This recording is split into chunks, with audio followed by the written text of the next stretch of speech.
Sinaculo Tolosa started 1981 by some well-meaning people here.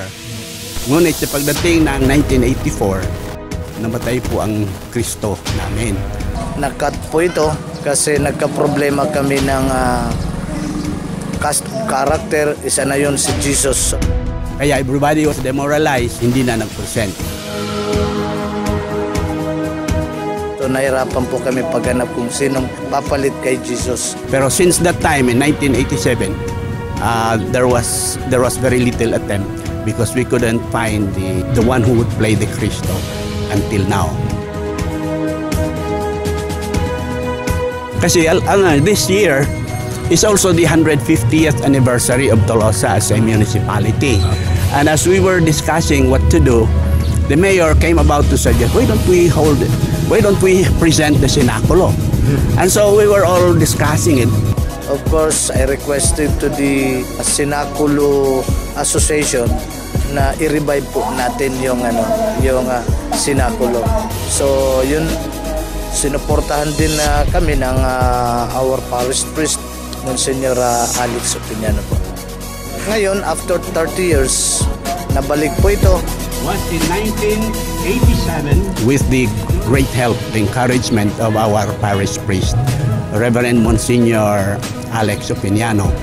This has come about to this encouragement, to this inspiring leaders. The people and the leaders of the community took this opportunity, the celebration of the municipality on its 150th foundation, at saka yung parokya naman, 154th parish annual fiesta, and the 50th year of the celebration para sa 500 years ng Christianity. Yun, nabuo yung ng mga ang isipan ng mga tao at took this opportunity to revive this very meaningful and important spiritual activity of the parish. And thankfully, this day has arrived, and we are glad here to present the Sinaculo as our thanksgiving to the Lord. Of course, mahalaga po sa akin yun kasi during the Sinaculo in the year 1980s, maliit pa ako yun.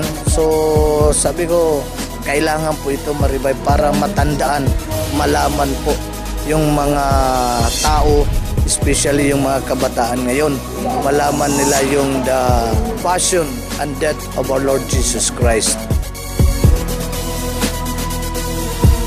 Very happy.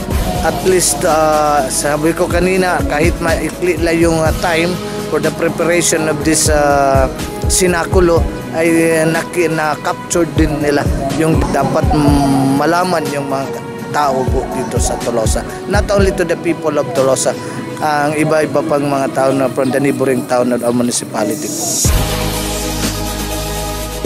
Sa palagay ko, mauulit pa yun Kasi kahit 1.5 preparation lang ay nag-successful din.